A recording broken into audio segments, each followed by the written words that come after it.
Hello everyone, इन नया classes में आपका स्वागत है। आज हम पढ़ने वाले हैं क्लास 10th की हिंदी बुक कृतिका का चैप्टर नंबर 3 साना साना हाथ जोड़ी, जिसे मधु कांकरिया जी ने लिखा है। इस पाठ के शीर्षक साना साना हाथ जोड़ी का अर्थ है छोटे छोटे हाथों को जोड़कर। ये उस प्रार्थना का हिस्सा है जिसे उन्होंने एक नेपाली युवती से सीखा था। यह पाठ एक यात्रा वृत्तांत है। इसमें लेखिका पूर्वोत्तर भारत के सिक्किम राज्य की राजधानी गंगटोक और उसके आगे कटाव तक की यात्रा का वर्णन प्रस्तुत करती हैं। लेखिका हिमालय के सौंदर्य का अद्भुत और व्याख्यात्मक वर्णन करती हैं। इस यात्रा में उनके साथ उनकी सहेली मणि भी थी और उनकी जीप का ड्राइवर जितेन नार्गे था, जो कि एक गाइड भी था। इसे पढ़कर हिमालय का पल पल परिवर्तित होता सौंदर्य हमारी आंखों के सामने साकार हो उठता है। गंगटोक का असली नाम गंतोक है, जिसका अर्थ होता है पहाड़। चलिए पाठ शुरू करते हैं। मैंने हैरान होकर देखा, यानी लेखिका ने हैरान होकर देखा। आसमान जैसे उल्टा पड़ा था और सारे तारे बिखर कर नीचे टिमटिमा रहे थे। दूर ढलान लेती तराई मतलब पहाड़ के नीचे का समतल मैदान, जो थोड़ा टेढ़ा और नीचे की तरफ झुका हुआ होता है। उस पर सितारों के गुच्छे रोशनियों की एक झालर सी बना रहे थे। वह क्या था? वह था रात में जगमगाता गैंगटोक शहर। इतिहास और वर्तमान के संधि स्थल पर खड़ा मेहनतकश बादशाहों का वह एक ऐसा शहर था जिसका सब कुछ सुंदर था, सुबह शाम रात। इतिहास और वर्तमान का संधि स्थल, यानी ना तो ज्यादा पुरानी विचारधारा वाला शहर और न ही एकदम नई सोच रखने वाला शहर। मेहनतकश बादशाहों का शहर का कहा है इसे लेखिका ने, क्योंकि इस शहर के लोग बहुत ही मेहनती थे। उस शहर का सब कुछ सुंदर था। सुबह सुंदर थी, शाम सुंदर थी और रात भी। लेखिका आगे कहती हैं कि वह रहस्यमय सितारों भरी रात मुझ में सम्मोहन जगा रही थी, लेखिका को सम्मोहित कर रही थी। कुछ इस कदर कि उन जादू भरे क्षणों में मेरा सब कुछ स्थगित था, अर्थहीन था। मेरी चेतना, मेरा आसपास सब कुछ उन्हें अर्थहीन लग रहा था। मेरे भीतर बाहर सिर्फ शून्य था और थी अतीन्द्रियता। अतीन्द्रियता मतलब इंद्रियों से परे। उस अतीन्द्रियता में डूबी रोशनी की वह जादुई झालर अपनी इंद्रियों से वह परे लग रही थी। धीरे धीरे एक उजास और शून्य से फूटने लगा। उजास यानी प्रकाश, उजाला। एक प्रार्थना होठों को छूने लगी। साना साना हाथ जोड़ी गर्द हो प्रार्थना, हामरो जीवन तिमरो कौशैली, यानी छोटे छोटे हाथ जोड़कर प्रार्थना कर रही हूँ कि मेरा सारा जीवन अच्छाइयों को समर्पित हो। आज सुबह की प्रार्थना के ये बोल मैंने एक नेपाली युवती से सीखे थे। लेखिका बताती हैं, सुबह हमें युमथांग के लिए निकल पड़ना था, पर आंख खुलते ही मैं बालकनी की तरफ भागी, क्योंकि यहाँ के लोगों ने बताया था कि यदि मौसम साफ हो तो बालकनी से भी कंचनजंगा दिखाई दे जाती है। कंचनजंगा जो हिमालय की तीसरी सबसे बड़ी चोटी है। पर वह आगे कहती हैं कि मौसम अच्छा होने के बावजूद आसमान हल्के हल्के बादलों से ढका था। पिछले वर्ष की ही तरह इस बार भी बादलों के कपाट ठाकुर जी के कपाट की तरह ही बंद रहे, यानी आकाश पर बादल छाए हुए थे। कंचनजंगा ना दिखनी थी और ना ही दिखी, पर सामने ही रकम रकम के रंग बिरंगे इतने सारे फूल दिखाई पड़े कि लगा फूलों के बाग में आ गई हूँ। रकम रकम के यानी तरह तरह के अलग अलग प्रकार के उन्हें फूल बालकनी से दिखाई दिए। उन्हें ऐसा प्रतीत हुआ जैसे वे फूलों के बागीचे में खड़ी हों। बहरहाल गैंगटोक से 149 किलोमीटर की दूरी पर था युमथांग। युमथांग यानी घाटियां। सारे रास्ते हिमालय की गहनतम घाटियां और फूलों से लदी वादियां मिलेंगी आपको। ड्राइवर कम गाइड, यानी जो उनका ड्राइवर था और वो गाइड भी था जितेन नार्गे, वह बता रहा था, क्या वहाँ बर्फ मिलेगी? मैं बचकाने उत्साह के साथ से पूछने लगी। लेखिका ने उत्साह से पूछा, चलिए तो। जो ड्राइवर था वह बोला, चलिए तो। जगह जगह गदराए पाइन और धूपी के खूबसूरत नुकीले पेड़ों का जायजा लेते हुए हम पहाड़ी रास्तों पर आगे बढ़ने लगे कि एक जगह दिखाई दी, यानी उन्हें एक जगह दिखाई दी। एक कतार में लगी सफ़ेद सफ़ेद बौद्ध पताकाएं, यानी उन्हें एक जगह एक लाइन में लगी हुई सफ़ेद सफ़ेद बौद्ध पताकाएं दिखाई दी। किसी ध्वज की तरह, किसी झंडे की तरह लहरा रही थी, शांति और अहिंसा के प्रतीक। ये पताकाएं जिन पर मंत्र लिखे हुए थे। नार्गे ने बताया, यहाँ बुद्ध की बड़ी मान्यता है, यानी गौतम बुद्ध को लोग बड़े मानते हैं। जब भी किसी बुद्धिस्ट की मृत्यु होती है, उसकी आत्मा की शांति के लिए शहर से दूर किसी भी पवित्र स्थान पर 108 श्वेत पताकाएं यानी सफ़ेद पताकाएं फहरा दी जाती हैं। नहीं, इन्हें उतारा नहीं जाता। ये धीरे धीरे अपना आप ही नष्ट हो जाती हैं, वह बता रहा था। कई बार किसी नए कार्य की शुरुआत में भी ये पताकाएं लगाई जाती हैं, पर वे रंगीन होती हैं, श्वेत नहीं होती। नार्गे बोलता जा रहा था।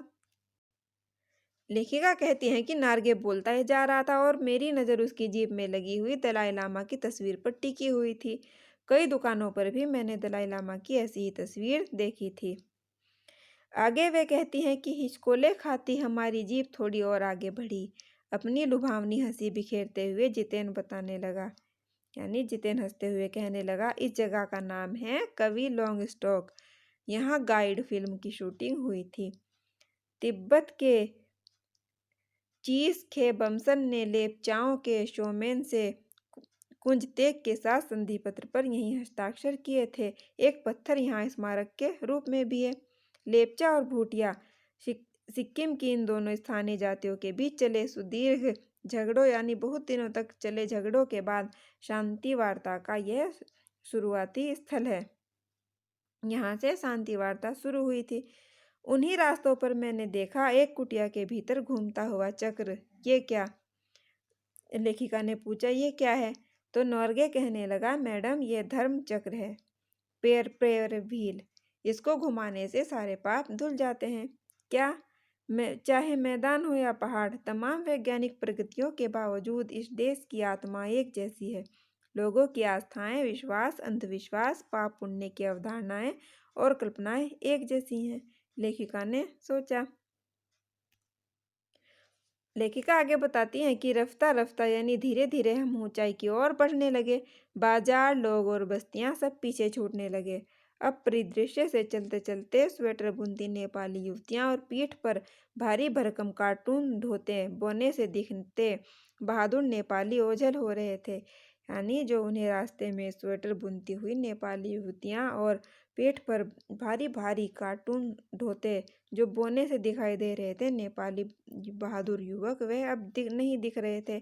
अब नीचे देखने पर केवल घाटियों में ताश के घरों की तरह पेड़ पौधों के बीच छोटे छोटे घर दिखाई देते थे।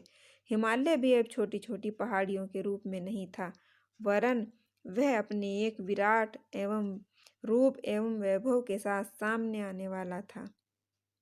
न जाने कितने दर्शकों, यात्रियों और तीर्थाटनियों का काम में हिमालय, यानी जाने कितने ही दर्शकों ने, यात्रियों ने और तीर्थाटनियों ने इस हिमालय को देखने की कामना की होगी। पल पल परिवर्तित होता हिमालय, यानी जो हिमालय का स्वरूप था वह पल पल परिवर्तित हो रहा था। और देखते देखते रास्ते वीरान हो गए, संकरे हो गए और जलेबी की तरह घुमावदार हो गए। हिमालय बड़ा होते होते विशालकाय होने लगा, यानी उन्हें हिमालय बड़ा दिखते दिखते और भी विशालकाय दिखने लगा, क्योंकि वे नज़दीक पहुंच गए थे। घटाएं गहराती गहराती पाताल नापने लगी, वादियां चौड़ी होने लगी। बीच बीच में करिश्मे की तरह रंग बिरंगे फूल शिद्दत से मुस्कुराने लगे। शिद्दत से यानी तीव्रता से, प्रबलता से उन्हें मुस्कुराते हुए प्रतीत हो रहे थे। उन्हें ये एक करिश्मे की तरह लग रहा था। उन भीमकाय पर्वतों के बीच और घाटियों के ऊपर बने संकरे कच्चे पक्के रास्तों से गुजरते यूं लग रहा था जैसे हम किसी सघन हरियाली वाली गुफा के बीच हिचकोले खाते निकल रहे हों। उन्हें जीप में हिचकोले खाते हुए ऐसा प्रतीत हो रहा था।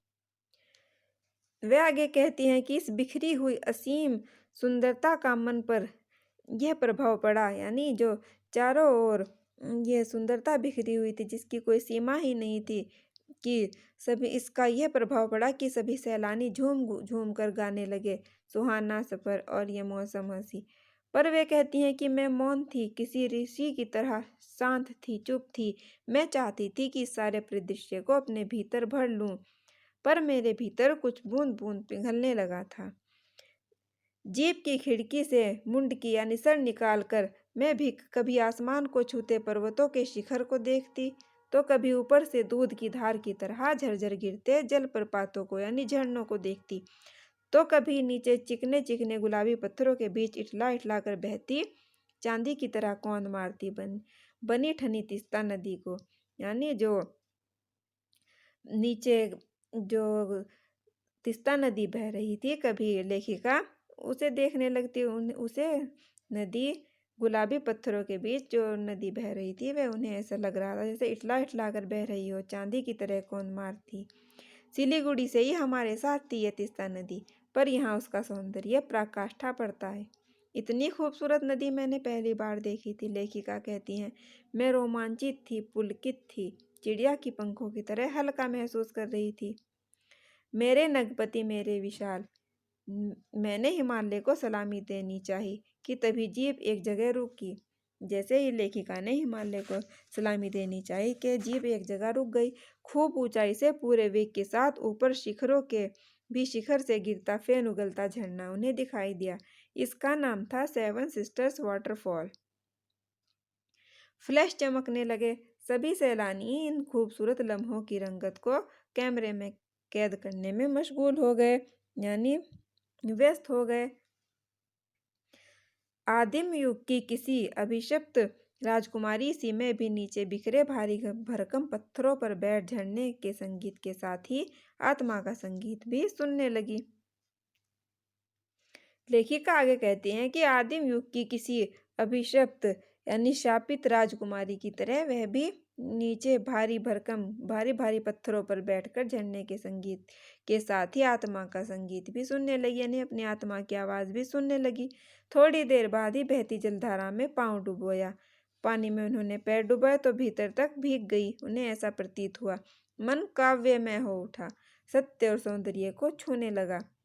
जीवन की अनंतता का प्रतीक वह झरना, उन अद्भुत अनूठे क्षणों को मुझ में जीवन की शक्ति का एहसास हो रहा था, यानी जो झरना था वह उन्हें जीवन की अनंतता का प्रतीक लग रहा था, और जो वे अद्भुत अनूठे क्षण थे वह उनमें उन्हें जीवन की शक्ति का एहसास हो रहा था। इस कदर प्रतीत हुआ कि जैसे स्वयं भी देश और काल की सरहदों यानी सीमाओं से दूर बहती धारा बनकर बहने लगी है। भीतर की सारी तामसिकताएं यानी कुटिलताएं और दुष्ट वासनाएं, बुरी इच्छाएं इस निर्मल धारा में बह गई। मन हुआ कि अनंत समय तक ऐसे ही बैठी रहूं, यानी बहुत अधिक समय तक ऐसे ही बैठी रही, सुनती रहे इस झरने की पुकार को। पर जितेन ठेलने लगा, आगे इससे भी सुंदर नज़ारे मिलेंगे। अनमनी सी मैं उठी, यानी मन तो नहीं था उठने का, लेकिन उठी। थोड़ी देर बाद ही फिर वही नज़ारे आंखों और आत्मा को सुख देने वाले थे। कहीं चटक हरे रंग का मोटा कालीन ओढ़े, तो कहीं हल्का पीलेपन लिए, तो कहीं प्लास्टर उखड़ी दीवार की तरह पथरीला। और देखते ही देखते परिदृश्य से सब छूमंतर हो गया, यानी आंखों से सब ओझल हो जाता, जैसे किसी ने जादू की छड़ी घुमा दी हो। पर सब पर बादलों की एक मोटी चादर, सब कुछ बादल में, यानी इन सब नज़ारों पर जैसे बादलों की एक मोटी चादर चढ़ गई हो। ऐसा प्रतीत हो रहा था जैसे सब कुछ बादल में हो गया हो। चित्रलिखित सी मैं माया और छाया के इस अनूठे खेल को भर भर आंखों से देखती जा रही थी। प्रकृति जैसे मुझे सयानी यानी के समझदार बनाने के लिए जीवन रहस्यों का उद्घाटन करने पर तुली हुई थी। धीरे धीरे धुंध की चादर थोड़ी छटी। लेखिका आगे बताती हैं कि धीरे धीरे धुंध हटने लगी थी। अब वहां पहाड़ नहीं, दो विपरीत दिशाओं से आते छाया पहाड़ थे, और थोड़ी देर बाद ही वे छाया पहाड़ अपने श्रेष्ठतम रूप में मेरे सामने थे। लेखिका बताती हैं, जीप थोड़ी देर के लिए रुकवा दी गई थी। मैंने गर्दन घुमाई, सब और जैसे जन्नत बिखरी पड़ी थी। जन्नत यानी स्वर्ग ही स्वर्ग, ऐसा महसूस हो रहा था कि जैसे चारों तरफ स्वर्ग ही स्वर्ग हो, जन्नत हो। नजरों की छोर तक खूबसूरती ही खूबसूरती, जहाँ तक भी नजरें जाए वहां तक खूबसूरती खूबसूरती नजर आ रही थी। अपने को निरंतर दे देने की अनुभूति कराते पर्वत, झरने, फूलों, घाटियों और वादियों के दुर्लभ नजारे। वहीं कहीं लिखा था थिंक ग्रीन। आश्चर्य, लेखिका को आश्चर्य हुआ। पल भर में ब्रह्मांड में कितना कुछ घटित हो रहा था। सतत प्रवाहमान यानी लगातार बहते हुए झरने, नीचे अपने पूरे वेग से बहती तीस्ता नदी, सामने उठती हुई धुंध, ऊपर मंडराते आवारा बादल, मध्यम मध्यम हवा में यानी धीमी धीमी हवा में हिलोरे लेते प्रियुता और रूडोडेंड्रो के फूल, सब अपनी अपनी लय, तान और प्रवाह में बहते हुए चैरवेती चैरवेती, यानी ऐसा प्रतीत हो रहा था जैसे कह रहे हो चलते रहो चलते रहो। और समय के इसी सतत प्रवाह में यानी लगातार बहते हुए तिनके सा बहता हमारा वजूद, वजूद यानी कि अस्तित्व। पहली बार एहसास हुआ जीवन का आनंद है यही चलायमान सौंदर्य, यानी यह सौंदर्य जीवन का असली आनंद तो यही है। लेखिका को ऐसा लगा कि ऐसा पहली बार एहसास हुआ है। संपूर्णता के उन क्षणों में मन इस बिखरे सौंदर्य से इस कदर एकात्म हो रहा था, यानी जो चारों तरफ सुंदरता सुंदरता बिखरी हुई थी, इससे उनका मन इस कदर एकात्म हो रहा था कि भीतर बाहर की रेखा मिट गई थी। आत्मा की सारी खिड़कियां खुलने लगी थी। मैं सचमुच ईश्वर के निकट थी, उन्हें ऐसा प्रतीत हुआ। सुबह सीखी प्रार्थना फिर उन्हें होठों को छूने लगी, यानी उनके होठों पर आ गई। साना साना हाथ जोड़ी कि तभी वह तीन्द्रिय संसार खंड खंड हो गया। वह महाभाव सूखी टहनी सा टूट गया, यानी जो ये संसार था तीन्द्रिय संसार, ये खंड खंड हो गया, बिखर गया। दरअसल वह इस दृश्यों में खोई हुई मंत्रमुग्ध सी तंद्रिल अवस्था में ही थोड़ी दूर तक आगे निकल गई थी कि अचानक उनके पांव पर जैसे ब्रेक लगे, जैसे समाधिस्थ भाव में नृत्य करती किसी आत्मलीन नृत्यांगना के नुपुर यानी कि घुंघरू अचानक टूट गए हों। मैंने देखा इस अद्वितीय सौंदर्य से निरपेक्ष, यानी जो ये अद्भुत सौंदर्य था उससे अलग कुछ पहाड़ी औरतें पत्थरों पर बैठी हुई पत्थर तोड़ रही थी। गुथे आटे सी कोमल काया पर हाथों में कुदाल और हथौड़े, यानी उनका शरीर कोमल था और उनके हाथों में कुदाल और हथौड़े थे। और उनमें से कईयों की पीठ पर बंधी डोको डोको यानी बड़ी टोकरी में उनके बच्चे भी बंधे हुए थे। कुछ कुदाल को भरपूर ताकत के साथ जमीन पर मार रही थी। इतने स्वर्गीय सौंदर्य, यानी जो स्वर्ग जैसी सुंदरता थी, नदी, फूलों, वादियों और झरनों के बीच भूख, मौत और दैन्य और जिंदा रहने की ये जंग, मातृत्व और श्रम साधना साथ साथ।